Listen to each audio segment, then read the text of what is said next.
পূর্ণিমায় বিলীন চন্দ্র। সাদিয়া আক্তার। পর্ব ২৬। দ্বিতীয় পরিচ্ছেদ।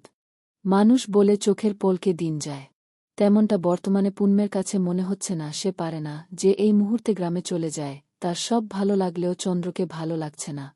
ওই সুদর্শন পুরুষকে দেখলেই নাক মুখ কুচকে রাস্তা বদল করে ফেলে, এমনভাবে যেন কালো বিড়াল তার রাস্তা কেটেছে। পুণ্যের এমন ব্যবহার দেখে চন্দ্র মনে মনে ফুঁসে ওঠে।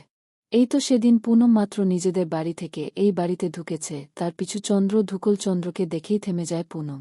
চৌকাঠ পেরিয়ে চন্দ্র সিঁড়িতে যেতেই পুনম বাসায় ঢুকল। চন্দ্র শুধু একবার পিছন ফিরে তাকিয়ে থেকে আবার চলে গেল। পুনম ভিতরে ঢুকে সিঁড়ি বেয়ে রূপসার ঘরে যেতে নিলে কারো পায়ের সাথে ধাক্কা খেয়ে পড়ে যায়। বসে পায়ে হাত দিয়ে দেখতে পায় চন্দ্রকে। চন্দ্র ঠান্ডা চোখে পুণ্যের দিকে তাকিয়ে বল, আমাদের বাড়িতে আসতে পারো, আর আমাকে দেখলেই এমন পেঁচি মুখ করো কেন? রাগে দুঃখে পুণ্যের কান্না আসছে। সে রাগলে কোনো কিছু বলতে পারে না, রাগের চোটে কান্না করে ফেলে।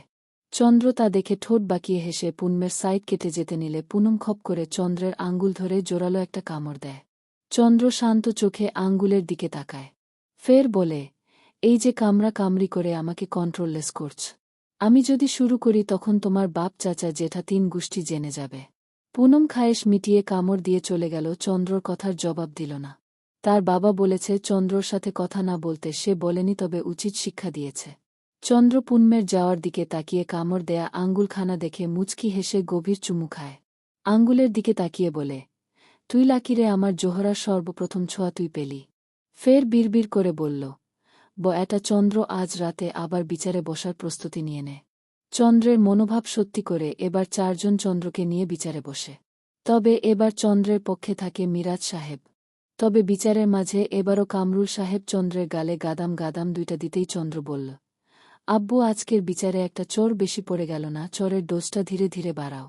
এভাবে চলতে থাকলে তো আমার গালটা সরকারি খাল হয়ে যাবে। মিরাজ সাহেব উচ্চস্বরে হেসে দিল। আজ হতবাক ৩ জন ১ মিনিট নীরবতা শোক পালন করে দীর্ঘশ্বাস ফেলে যে যার মতো চলে গেল। চন্দ্র সেখানে বসে রইল। ৪ জন বুঝেছে এই ছেলেকে কিছু বলে লাভ নেই, এ শুধরাবার না। তাই আপাতত পুনমকে দূরে রাখার চিন্তা করল। তবে এখন না, রূপসার বিয়েটা মিটে গেলেই পুণ্যের HSC পরীক্ষা, তারপরে যাব ব্যবস্থা তারা নেবে। তবে কামরুল সাহেব যতই হম্বিতম্বি করুক, দিন শেষে তিনিও বাবা, সেও চায় তার সন্তানটা ভালো থাকুক। এই পচা পাক রাজনীতি থেকে দূরে সরে আসুক। তবে তিনি জানেন চন্দ্রকে, তার জেদকে। চন্দ্রের চোখে সে অদম্য চাওয়া দেখেছে পুণ্যের জন। যা সে চাইলেও উপেক্ষা করতে পারে না। যে না, খালাম্মা ছিল তো ২টা, তাই মনে করলাম এখন দেই সবাইরে। ভালো করেছিস। মিনু একে একে সবার বাটি দিল। খাওয়া শেষে ২টা মন্দ না। সবাই খেতে শুরু করে। তবে শিলার শাশুড়ি প্রথম চামচ ভালো খেলেও পরের চামচ খেয়েই চিৎকার দিয়ে ওঠে, কি হয়েছে আম্মা? রমিজরে মুখ পুইরা গেল। আমার দিয়ে চুনা ছিল। তার কথা শুনে সকলে অবাক বলে, কি উনি? শিলা অবাক স্বরে বলল, কি বলছেন আম্মা, দিয়ে কোনো চুন ছিল না, আমরা সবাই দিয়ে খেয়েছি। মহিলা ঝাঝালো স্বরে বলল, তাই আমি কি মিছা কথা কইতাছি বড় বউ? এই দেহ। বলেই জিহ্বা বের করে দেখা, জিহ্বায় এখনো চুন লেগে আছে। চাঁদনী বেগম হতদন্ত হয়ে তাড়াতাড়ি তাকে কুলি করায়। মিনুর দিকে কঠিন স্বরে বলল, মিনু, দিয়ে চুন আসল কিভাবে? কেঁদে ওঠে মিনু। বলল, খালাম্মা, আমি কেমনে কমু? আমি তো দিয়ের পাতিল থেইকাই দিয়ে দিছি। বলেই আরও একটু শব্দ করে কেঁদে দেয়। সিতারা খানম বলল, মিনুকে দোষ দিচ্ছ কেন আপা? মিনু এত বছর ধরে কাজ করে, ওর দোষ পেয়েছ কখনো? ফের মিনুকে বলল, এই মিনু, তুই যা, রান্নাঘরে যা। শিলার শাশুড়িকে কুলি করিয়ে মধু খাইয়ে তার ঘরে পাঠায় চাঁদনী বেগম। ততক্ষণে সবার খাওয়া শেষ। তিনি ঘরে যেতে যে যার ঘরে চলে গেল। শিহাব রিশান নিজেদের ঘরে যায়। তবে রিশান শিহাবের কানে কানে বলল, দেখেছিস, বলেছিলাম না কোনো ঘাপলা আছেই। ভালো হয়েছে, বুড়ি বহুত শয়তান, সারা জীবন আমাদের আম্মুকে জ্বালিয়ে মেরেছে, আর কারো সাথে তো থাকেই না। এই 2 ভাইয়ের কথা কামরুল সাহেবের কানে গেল। 2 ভাই নিজেদের মদ এ কথা বলতে বলতে নিজেদের ঘরে যায়। তারা টের পায়নি তাদের পিছনে কামরুল সাহেব আছে। তিনি অ্যাপে গেলেও নিজেকে সামলায়। বিড়বিড় করে বলল, এই ছেলেটা কেমনে এমন হলো? আমি তো এমন ছিলাম না। পারভেজ সাহেব সিতারা খানম ঘরে ঢুকে আগে মেয়েদের সাথে কথা বলে নেয়। এরপর পারভেজ সাহেব ফোন দেয় আনিস সাহেবকে। প্রতিদিন রাতে একবার ঘুমন্ত পুনমকে না দেখলে তার ঘুম হয় না। আনিস সাহেব ফোন রিসিভ করে, টেবিলে বাটির সাথে স্ট্যান্ড করে। কিরে এখন খাচ্ছিস? রাতের 12টা বাজে। আনিস সাহেব পুনমের গালে ভাত দিতে দিতে বলল। বাসায় এসে দেখি মা মেয়ে ঘুম, তো কি করব, এসে মেয়ের পছন্দের রান্না করলাম। কেন তোরে কতবার তখন ফোন দিলাম, ধরলি না। ধরলেও লাভ হতো না, এদের উঠানো যেত না। মেয়েকে তো কত জোর করে উঠিয়েছি। রাতে ঔষধ আছে দেখে। শোনা যায় পারভেজ সাহেবের আদুরে স্বর। আম্মু ওইভাবে চলে গেলে কিছু খেলে বাবার খারাপ লেগেছে না? হাসে পুনম। বলল, বাবা কাল একটা, না 2টা আইসক্রিম খাইয়ে দিও, খারাপ লাগা ফুসফুস করে পালিয়ে যাবে। হাসে পারভেজ সাহেব। বলে, তাহলে কাল সকালে বাবার সাথে হাঁটতে বের হতে হবে। ওকে। পারভেজ সাহেব আনিস সাহেবকে বলল, এই আনিস এখন ঘুমাবে তো আম্মাজান? ঘুমাবে না মানে? এই মেয়ে পারে না, সারাদিন রাত ঘুমাতে থাকে, প্রচণ্ড ঘুম কাতুরে। আরও কিছুক্ষণ কথা বলে কেটে দেয় তারা।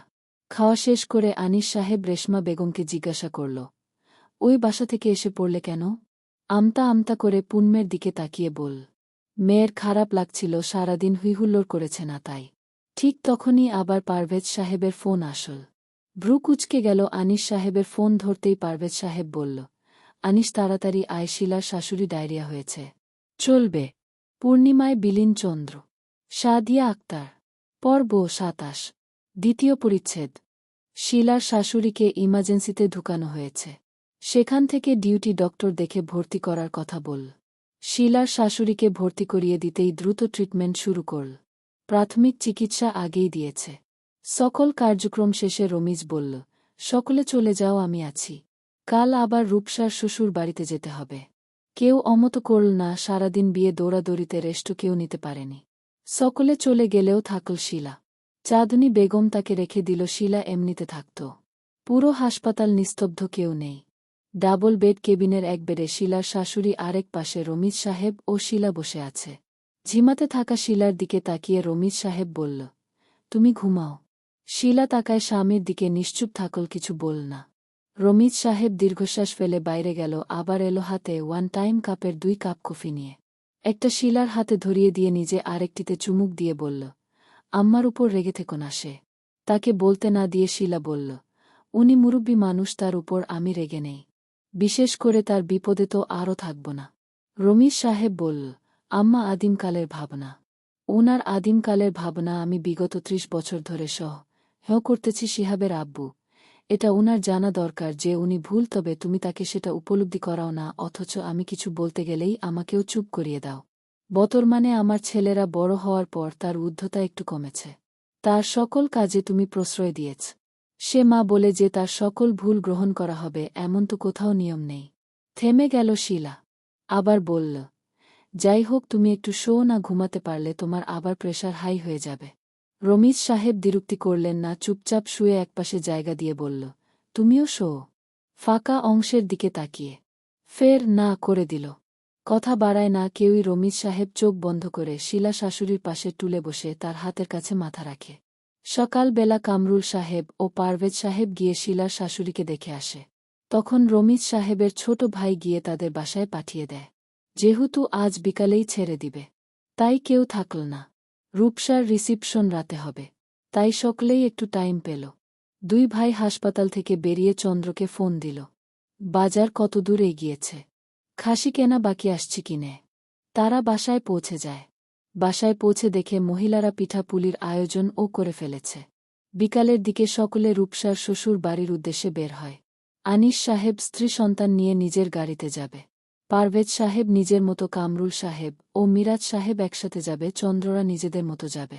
সাভারে কনভেনশন হলে রিসিপশন পার্টি হচ্ছে। পুনম ঢুকতেই তাকে রিমি ঝিনুক মেরে তাদের সাথে নিয়ে যায়। সিতারা ভাই ভাবিও আমন্ত্রিত, তাই নয়ন ও মিহিও এসেছে। 4 বন্ধু গল্প জুড়েছে। পূর্ব পরশ নিজেদের মতো আছে, তবে পরশ পূর্ব পুনম আসতেই তার সাথে দেখা করে গেছে। আপুর কাছে নিয়ে চল। পুনমকে নিয়ে রূপসার কাছে যায়। গিয়ে দেখে আগে থেকেই মুক্তি উপস্থিত। পুনমকে দেখে রূপসা কিছু বলল না, একটা কথাও বলল না। পুনম বুঝল বড় আপু রাগ করেছে। পুনম রূপসাকে জড়িয়ে ধরে বলল, সরি তো আপু, জানো কাল কি হয়েছে? ওই নানুটার পেট খারাপ হয়েছে। কার? ভ্রু কুঁচকে গেল সকলের। পুনম বলল, বড় ফুপির শাশুড়ির। ঠিক তখনই মিনু প্রবেশ করে বলল, এক্কেরে ঠিক হয়েছে আপা, ওই বুড়ির এমনই হওয়ার দরকার। কেন, কি হয়েছে? মুক্তি রূপসা জিজ্ঞাসা করতেই পুনম মিনুকে ইশারায় বলল কিছু না বলতে। কিন্তু মিনু কি তা শুনে গড়গড় করে সব উগরে দিল। যেন এই কথাগুলো তার পেট থেকে বের না হতে পারলে তারও পেট খারাপ হতো। উপস্থিত সকলে গম্ভীর করল মুখ। রূপসা ক্ষোভ কণ্ঠে বলল, কেউ ওনাকে কিছু বলেনি? ভালোই হয়েছে ওই কুচুটে বুড়ির এই অবস্থা হয়েছে। এর মধ্যে দরজা নক হয়, ভাবি আসব। আসুন ভাইয়া। ভিতরে ঢুকে ইহান কাইফি, ভাবি এখন স্টেজে যাওয়া লাগবে। বলতেই কাইফির নজর যায় পুনমের দিকে, আরে পুনমও আছো দেখি। পুনম মুচকি হেসে সালাম দেয়। কাইফি বিস্তর হেসে উত্তর নেয়। রূপসাকে নিয়ে বের হয় তারা। কাইফি পুনমের পাশাপাশি দাঁড়িয়ে অনেক কথাই বলতে পুনম হালকা হেসে উত্তর দিচ্ছে। তা দেখে ভ্রু কুচকে তাকায় মুক্তি। পুনমের হাসি মাখা চেহারার দিকে তাকিয়ে বিড়বিড় করে বল, এই মাইও আমার ভাইয়ের সাথে এমনভাবে কথা বলে যেন গু দেখেছে। আর এখন দেখো কি সুন্দর আটকাইয়া কথা বলছে। আপনি তখন থেকেই দেখছি আমার ভাইয়ের দিকে তাকিয়ে আছেন, কিন্তু কেন? ওদের কথা বলতে দেখে আমার গা জ্বলে যাচ্ছে। আনমনেই পুনমদের দিকে তাকিয়ে ইহানের কথার জবাব দিল মুক্তি। মুক্তির কথায় ইহান কি বুঝলকে জানে, তবে মুক্তির দিকে তাকিয়ে ইহান গটগট পায়ে সামনে হেঁটে গেল। এমনভাবে যাওয়া দেখে মুক্তি অবাক হলেও পাত্তা দিল না। রূপসাকে স্টেজের সামনে আনতেই লিমন হাত বাড়ায়। সকলে হৈ হৈ করে ওঠে। ক্যামেরা মোয়েনকে আর বলা লাগে না, একের পর এক ক্লিক হতে থাকে। আপাতত অতিথিদের সাথে ছবি তুলে তাদের সাথে দেখা সাক্ষাৎ করে। রূপসা বাবার সাথে দেখা করে তাকে দেখে কেঁদে দেয়। সিতারা খানম সামলে নেয়। চন্দ্র একজন পরিচিত ব্যক্তির সাথে কথা বলতে বলতে পুনমের খোঁজ করে। তাকে না পেয়ে ভ্রু কুচকে আবার পুরো এরিয়ায় তাকায়। হঠাৎই কাইফির সাথে রিমি ঝিনুক নয়ন মিহি পুনমকে দেখে গম্ভীর চেহারাকে আরও গম্ভীর করে ফেলে। অতঃপর সামনের লোকটাকে বিদায় দিয়ে সেদিকে পা বাড়ায়, তার আগেই মুক্তির তার পথ অবরোধ করে। চন্দ্র পুনমের দিক থেকে চোখ সরিয়ে মুক্তির দিকে ভ্রু কুচকে তাকায়। মুক্তি গম্ভীর কণ্ঠে বলল, আমার সাথে আসো। মুক্তির এমন কথায় অবাক চন্দ্র। মুক্তি ভুলেও তার সাথে এই টোনে কথা বলে না। বাড়ির সকলেই তার সাথে কথা বলার আগেই গলার স্বর বেশ নরম করে। কথা বাড়ায় না। চন্দ্র পাশে কাটিয়ে সাইডে যায়। মুক্তিও সেখানেই যায়। নিজের ফোনের অ্যাশ লাইট জ্বালিয়ে চন্দ্রের দিকে তাক করে। চোখে হাত দেয় চন্দ্র। মুক্তি চন্দ্রর পুরুষালী হাতের দিকে তাকায়। হাতে শিরা দেখা যাচ্ছে, ফর্সা হাতে মানানসি। মুক্তি চন্দ্রর হাত সরিয়ে চন্দ্রর মুখের দিকে তাকায়। ধবদ্বে ফর্সা, তার ভাইয়ের গায়ের রং টিকালো, নাক জোড়া, ভ্রু তাও ঘন কালো। চেহারা কাঠিন বেশ আকর্ষণীয়। উচ্চতায়, রঙে কাঠিন একজন সুদর্শন পুরুষ বটে। তাহলে পুনম কেন তার ভাইয়ের দিকে তাকায় না? তার ভাইয়ের পিছনে অর্হর মেয়েরা ঘোরে। ভার্সিটি দাপিয়ে বেরিয়েছে তার ভাই। এভাবে সঙ্গের মতো দাঁড়িয়ে না থেকে কি বলবি বলো? আর এই লাইট সরা। চন্দ্রের গম্ভীর স্বরে ঘোর কাটে মুক্তির। সে ফের চন্দ্রের দিকে তাকিয়ে বলল, একটু ফিটফাট হয়ে মুখে হাসি হাসি ভাব রেখে পুনমের সামনে চলাফেরা করতে পারো না? যদি পুনমকেই না পটাতে পারো তাহলে এই সৌন্দর্য দিয়ে কি লাভ? পুনম ছাড়া কাউকে ভাবি মানব না, কিন্তু বলে দিলাম। মুক্তি গটগট পায়ে চলে গেল। রেখে গেল হা করে থাকা চন্দ্রকে। চলবে। দেরির দুঃখিত। পূর্ণিমায় বিলীন চন্দ্র। সাদিয়া আক্তার। পর্ব ২৮। দ্বিতীয় পরিচ্ছেদ। অনুষ্ঠান শেষে রূপসাকে নিয়ে বাড়িতে পৌঁছাতে পৌঁছাতে রাতের ১টা বেজে যায়। বাসায় পৌঁছে আনিস পুনমকে আর ওই বাসায় ছাড়তে চায় না, কিন্তু রূপসা ও মুক্তির তোপে তা টিকেনি। মুক্তি ফুলে আছে তা পুনম টের পেয়েছে, তবে কেন রেগে আছে পুনম জানে না।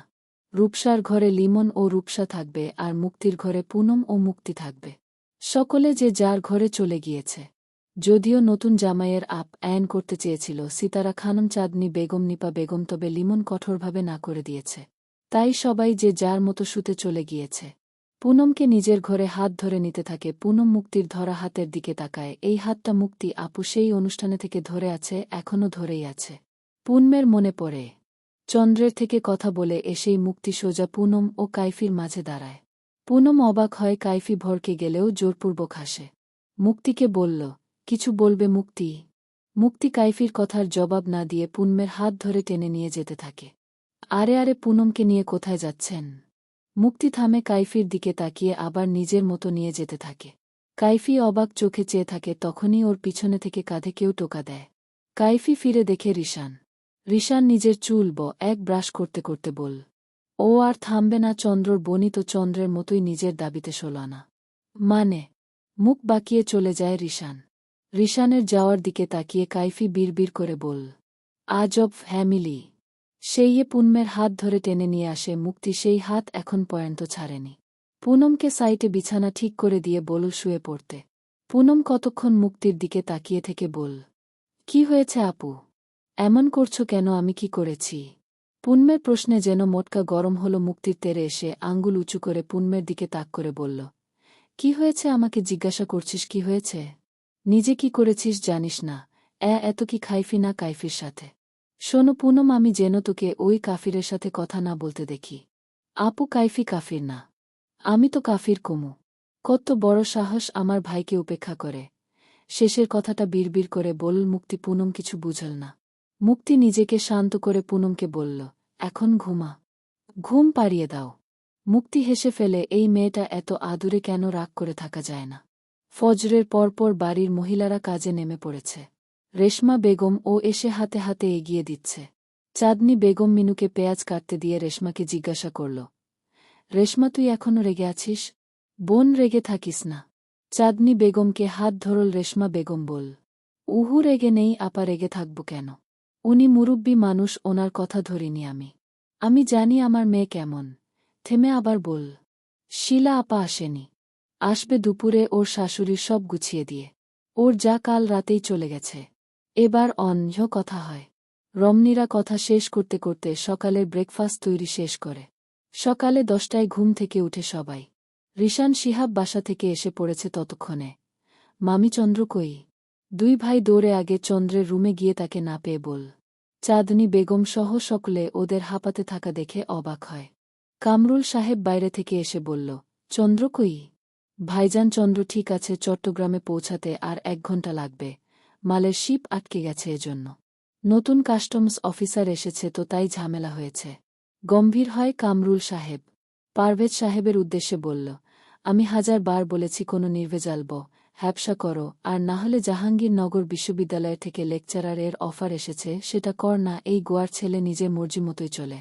আরও অনেক কিছু বলে কামরুল সাহেব ঘরে চলে গেলেন। ততক্ষণে লিমন কথা বলে ফেলেছে বন্দরে তার পরিচিত লোকের সাথে। 12টার পর চন্দ্র ফোন দিয়ে চাঁদনি বেগমের সাথে কথা বললে তার কান্না থামে এবং সবার চিন্তা কমে। পুনম এরকম পরিস্থিতিতে কখনো পড়েনি, তাই ভয় পেয়ে গেছে। ঠিক ঝিনুক ও রিমি, নিশা, মুক্তি, রূপসা রায়ে পূর্বপরশেরা বেশ ভয় পায়। হাসি খুশি মুহূর্তটা কেমন বিলীন হয়ে গেল। আবার চন্দ্রের ফোন পেয়ে সব ঠিক হয়ে গেল। এই মুহূর্তে পুনম বুঝল ওই কাঠটা গোয়ার ঘাট এরা লোকটা এই বাড়ির প্রাণ। এই বাড়ির সকলে চন্দ্র অন্তপ্রাণ। কিছুক্ষণের জন্য পুনমের নিজেরও অনেক ভয় লাগছিল। তবে পরিস্থিতি এখন কন্ট্রোলে আছে। রিশান শিহাব ও লিমন কাছে বেরিয়েছে। পরশ পূর্ব স্কুলে গেছে, সামনে তাদের এক্সাম। পারভেজ সাহেব ও মিরাজ সাহেব নিজেদের অফিসের উদ্দেশ্যে বেরিয়েছে। কামরুল সাহেব নিজের ঘরে বসেছিলেন। অদূরে রৌদ্র ঝলসানো আকাশের দিকে তাকিয়ে কিছু ভাবছেন। ফের পাঞ্জাবির পকেট থেকে ফোন বের করে আনিস সাহেবের ফোনে কল দিল। আনিস, একটু আমার ঘরে আসতে পারবি? দুপুরের পরপর লাঞ্চ করে যে যার কাজে গেলে আনিস সাহেব বাসায় ফেরে। আজ সে যায়নি, কাল ঘুম হয়নি খুব একটা। কেমন এলোমেলো স্বপ্ন দেখে একটু পরপর ঘুম ভেঙেছে। শুয়েছিল তখনই কামরুল সাহেবের ফোন কলে অবাক হয়। লুঙ্গির উপরে শার্ট গলিয়ে বের হয়। কামরুল সাহেবের ঘরে এসে নক করলে ভিতর থেকে আওয়াজ আসে, আয়, খোলা আছে। আনিস সাহেব ভিতরে ঢুকে দেখে তার বোন ও ভগ্নিপতি আজ একটু বেশিই গম্ভীর হয়ে আছে। সবসময় ঠোঁটে হাসি নিয়ে বেড়ানো চাঁদনি বেগমের চেহারায় চিন্তার রেখা। কি হয়েছে আপা, এমন করে বসে আছিস? চন্দ্রের আবার কোনো খারাপ খবর পেয়েছিস নাকি? আনিস সাহেবের কথার কোনো জবাব দিল না এই দম্পতি। একে অপরের দিকে তাকায় কামরুল সাহেব বলল, বস আনিস, কথা আছে। বসল আনিস সাহেব। বুঝলব ব্যাপারটা বেশ জটিল, তাই বাকবিতণ্ডায় জড়াল না। আমার চন্দ্রটা ছোটবেলা থেকেই বেশ গম্ভীর অ্যাচুরিটি ছিল আনিস, সেটা তো জানিস। বোনের কথায় মাথা নাড়ায় আনিস সাহেব। সেটা ছোটবেলা থেকেই ছিল এবং বেশ সভ্য ছিল। এটাও নিশ্চয়ই জানিস অর্জন, হয়তো তোর দুলাভাই সামান্য সিগারেট পর্যন্ত ছাড়তে হয়েছিল। সেই ছেলেটা যেগুলো ঘৃণা করত। সেই ছেলেটা একজন ড্রাগ অ্যাডিক্টেড, এই কথাটা একবারও তোর মাথায় আসেনি? চুপ থাকে আনিস সাহেব। এই ভাবনাটা একবারও তার মাথায় আসেনি। এটা ঠিক না, সেও ভেবেছে, অনেক ভেবেছে। আনিস সাহেব যখন এলাকা ছাড়ে তখন চন্দ্র 10 বছরের। তখন থেকেই ছেলেটা বেশ অ্যাচুয়েট এবং চুপচাপ ছিল।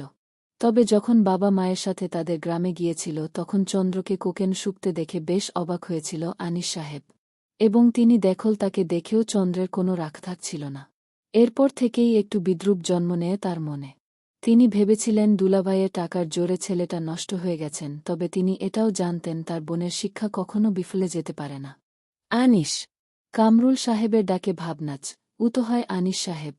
বলল, এই কথাটা অনেকভাবে আমার মনে আসলেও জিজ্ঞাসা করতে পারিনি, নিজের মতো খোঁজ নিয়েও কিছু পাইনি। খোঁজ পাবি কিভাবে পারভেজ যে খুব সূক্ষ্মভাবে সব ধামাচাপা দিয়েছে। যা হয়েছে হয়েছে, দুলাভাই এখন ছেলেটাকে এসব থেকে কিভাবে ফিরানো যায় সেটা ভাবেন। ওরে তো রিহ অ্যাবে পাঠানো উচিত। সব ঠিক হবে আনিস চন্দ্র, রিহ অ্যাবে যাবে শুধু একটা কাজ করলে, ওর আবদার পূরণ করলে। তাহলে দেরি করছেন কেন দুলাভাই, ওর আবদার পূরণ করেন। সেটা তো তুই করতে পারবি ভাই। আমি? কিন্তু কিভাবে? তোর মেয়েটাকে আমার ছেলের জন্য দিবি ভাই। চাঁদনী বেগমের কথায় অবাক আনিস সাহেব। চলবে। এডিট ছাড়া পর্ব ভুল ত্রুটি ক্ষমাপ্রার্থী। পূর্ণিমায় বিলীন চন্দ্র। সাদিয়া আক্তার। পর্ব ২৯। দ্বিতীয় পরিচ্ছেদ। থম মেরে বসে রইলেন আনিস সাহেব। এমন না যে চন্দ্রের প্রতি তার ভালোবাসা নেই, সেও চন্দ্রকে ভালোবাসে। ছোটবেলা চন্দ্রকে কত কাঁধে চড়িয়ে ঘুরেছে সে। আর পারভেজের জান ছিল। চন্দ্র তখন বাড়িতে কোনো বাচ্চা ছিল না, তাই দুই বাড়িরই আদর একা চন্দ্র পেয়েছে। সেই ছেলের এই অধন পতন মানতে পারেনি আনিস সাহেব। তবে দীর্ঘ সময় পরিবার থেকে দূরে থাকার দারুণ একটা হেজিটেশন ফিল হতো সব সময়, তাই কিছু বলত না। তবুও সাহস করে একবার পারভেজ সাহেবকে জিজ্ঞাসা করেছিল। সে কিছুক্ষণ গম্ভীর থেকে বলতে নিলে তখন পূর্ণমাশায় আর বলা হয়নি। বাড়ির প্রথম সন্তান হিসেবে বরাবরই চন্দ্র সবার প্রিয়, তবে আনিস সাহেব মেয়ের পাশে চন্দ্রকে মানতে পারে না। বাবা মা স্বার্থপর। এইটা দুনিয়ার সকল বাবা মা নিজের সন্তানের মঙ্গলের জন্য সকল কিছু করতে রাজি। তাই দুলাভাই ও বোনের প্রতি রেগে নেই তিনি।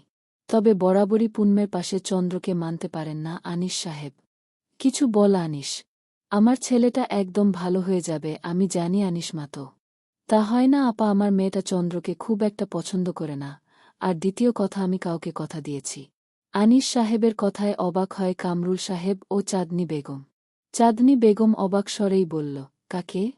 রূপসা শাশুড়ির বোনকে। তার সাথে আমার অনেক আগে থেকেই পরিচয় ছিল, যখন তার ছেলে আমাদের গ্রামে সরকারি স্কুলে পোস্টিং নিয়ে যায়। সেখান থেকেই তার সাথে আমাদের পরিচয়। তার ছেলে কাইছি আহমেদ পুনমকে পছন্দ করে। তাই তারা সরাসরি বিয়ের প্রস্তাব নিয়ে আসে। তখন মেয়ে ছোট থাকায় আমি বিয়ের কথা আগাইনি, তবে কথা দিয়েছিলাম মেয়ে বড় হলে বিয়ের কথা আগাব। রূপসার বিয়েতে কাকতলীয়ভাবে দেখা হওয়ায় পুরনো কথা আবার উঠে। তারা সামনের শুক্রবার তো আসতেও যাচ্ছে। একটানা বলে থামলেন আনিস সাহেব মাথা উঁচু করে। দুলাভাই ও আপার চোখে চোখ রাখার সাহস করে না। সে বুঝতে পারে তার আপার সকল আশা ভরসা সে ভেঙে দিয়েছে।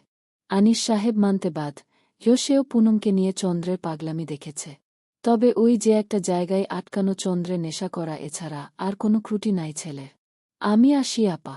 আনিস সাহেব চলে গেলেন। তার যাওয়ার দিকে বিরস বদনে তাকিয়ে আছে চাঁদনী বেগম।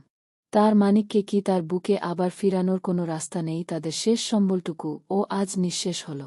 পুনম অনহকারও হলে এই ছেলে যে তাণ্ডব শুরু করবে। সন্ধ্যায় লিমন আসেনি, তার কিছু কাজ পড়ে গেছে চন্দ্রের ওইখানে, তাই তার সাথে রিশানও থেকে গেছে। ইহান এসে রূপসাকে নিয়ে যায়। চাঁদনী বেগম কেমন নেতিয়ে গিয়েছে এক দুপুরে। আপা আপনি যান, আমি এগুলো গুছিয়ে রাখছি। সিতারার কথায় তার দিকে তাকিয়ে আর কিছু বলল না, সে চলে গেল। সিতারা তার যাওয়ার দিকে অবাক চোখে তাকিয়ে আবার নিজের কাজে মন দিল। এটো থালাবাসন মেজে মিনুর হাতে দিল। মিনু সেগুলো মুছে সেলফে রাখল। নিপা বেগম বাসায় নেই, তার মা অসুস্থ হওয়ায় বিকালেই চলে গিয়েছে।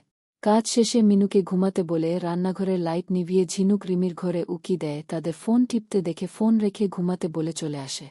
পূর্বরাইও অ্যানের ঘরে দেখে তারা ঘুম এবার যায় মুক্তির ঘরে। মুক্তিও ঘুমানোর প্রস্তুতি নিয়েছে। তাই এবার সিতারা নিজের ঘরে ঢুকল। পারভেজ সাহেব চোখের উপরে হাত ভাঁজ করে রেখে শুয়ে আছে। সিতারা পাশে বসে পারভেজ সাহেবকে ডাক দিল।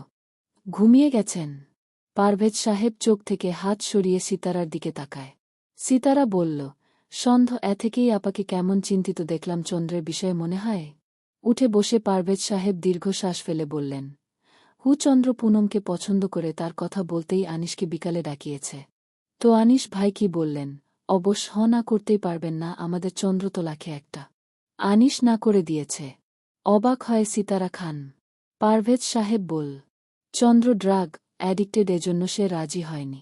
চন্দ্র কই কখনো তো চোখে পড়েনি। ভাবুক হয় পারভেজ সাহেব নিজেও আগে চন্দ্রকে দেখেছে, আগে কেমন খিটখিটে মেজাজে থাকত, সারাদিন নেশা নিয়েই থাকত, কাজের ফাঁকেও তার পকেটে ছোট টুনিট এক হুইস্কির বোতল থাকত। তবে এখন অনেকটা চেঞ্জ হয়েছে এবং এই পরিবর্তনটা চোখে পড়ার মতো। তবে পারভেজ সাহেব এটাও জানে ড্রাগটা চন্দ্র পুরোপুরি ছাড়তে পারবে না কাউন্সেলিং ছাড়া। চন্দ্র পুনমটাকে অনেক পছন্দ করে, সিতারা তার এই পরিবর্তন পুনমের জন্যে। পুনম তো তোমার মেয়ে পারভেজ, তোমার অধিকার আছে ওর বিষয়ে ডিসিশন নেয়ার।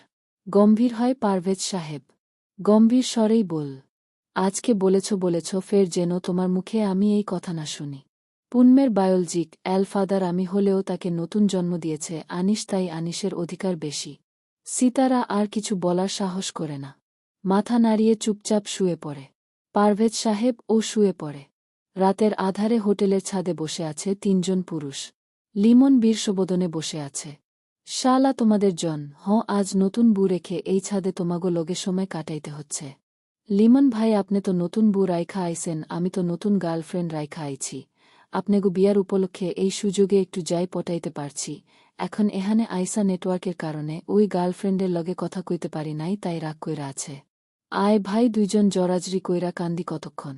বলেই লিমন রিশানকে জড়িয়ে ধরে। কিছু মনে হতেই দুইজন মাথা একসাথে চন্দ্রের দিকে ফিরায়। টুকুর টুকুর চোখে চন্দ্রের দিকে তাকিয়ে আবার নিজেরা চোখে চোখে কথা বলে। চন্দ্রকে জিজ্ঞাসা করল রিশান, এই চাঁদ মামা কাজ সেই সন্ধ্যায় শেষ, তাহলে থাকলি কেন আজ এখানে? চন্দ্র একমনে দুই আঙ্গুলের ফাঁকে থাকা নিকোটিনের ধোঁয়া উড়াতে থাকে। লিমন বল, চন্দ্র, আমরা চাইলেই চলে যেতে পারতাম আজ। তুমি থেকে গেলে কেন? যাতে কেউ সন্দেহ না করে। চন্দ্রের কথা বুঝল না দুইজন একে অপরের দিকে তাকিয়ে। চন্দ্রকে জিজ্ঞাসা করল, কিসের সন্দেহ? কাল কেউ আমার জোহরার সাথে খুব হেসে হেসে কথা বলেছিল, তার মুখের হাসি আমার অন্তরে জ্বালা সৃষ্টি করেছে। চন্দ্র নিজের জ্বলবে হোকে জ্বালাবে না এই ফিদরাত চন্দ্রের নেই, তাই তার ওই সুন্দর হাসি বিগড়ানো ও তার কণ্ঠের মেরামত করার দায়িত্বটা আমার, তাই না? ছেলেটা পুনমকে ডিস্টার্ব করেনি, চন্দ্র জাস্ট হেসে কথা বলেছে। তাই তো ওর মধু ঝরা হাসি আরও দেখার লোক পাঠিয়েছি। চিন্তা করিস না, জাস্ট কয়েকদিন বোবার মতো থাকবে, এরপর আস্তে আস্তে ঠিক হয়ে যাবে। দীর্ঘশ্বাস ফেলে রিশান ও লিমন। কিছু বলে না জানে এখন বলেও লাভ নেই, চন্দ্র যা করার করবেই হয়তোবা করে ফেলেছে। বিরক্ত হয়ে লিমন বলল, এখানে থাকার মানে তো বুঝলাম না। যাতে আমার শ্রদ্ধেয় বাবা আমার দিকে আঙ্গুল না তুলে, যাতে বুঝা যায় এটা একটা ছিনতাইকারীর কাজে। চন্দ্রের কথা শুনে তারা আবার একে অপরের দিকে তাকিয়ে দীর্ঘশ্বাস ফেল। চলবে। পূর্ণিমায় বিলীন চন্দ্র। সাদিয়া আক্তার। পর্ব ৩০। দ্বিতীয় পরিচ্ছেদ। কানের কাছে মোবাইল ফোনের ভাইব্রেটর শব্দে বিরক্তি লাগল লিমনের। সে হাতরে মোবাইল নিয়ে ঝাপসা চোখে দেখল ইহান ফোন দিয়েছে। মস্তিষ্কক অ্যাচ করতে পারল না, তবে ফোনটা রিসিভ করল। রিসিভ করতেই ওপাশ থেকে ইহান বল, লিমন কাইফির অ্যাক্সিডেন্ট হয়েছে, ও হাসপাতালে ভর্তি। তরাক করে উঠে বসল লিমন। পাশে শায়িত রিশানের দিকে তাকিয়ে কাল রাতের সব মনে পড়ল। সে আসছে, ইহানকে জানিয়ে রিশানকে ডাকে। কি হয়েছে লিমন ভাই, ঘুমাতে দাও। রিশান, উঠ, কাইফি হাসপাতালে ভর্তি, আমাদের যেতে হবে। রিশান ও লিমনের কথা শুনে লাফ দিয়ে ওঠে। ওয়াশরুমে যেতে যেতে বলল, ওই চাঁদ মামাকে বল, সূর্য মামা জেগে গেছে, এখন উঠে পড়তে।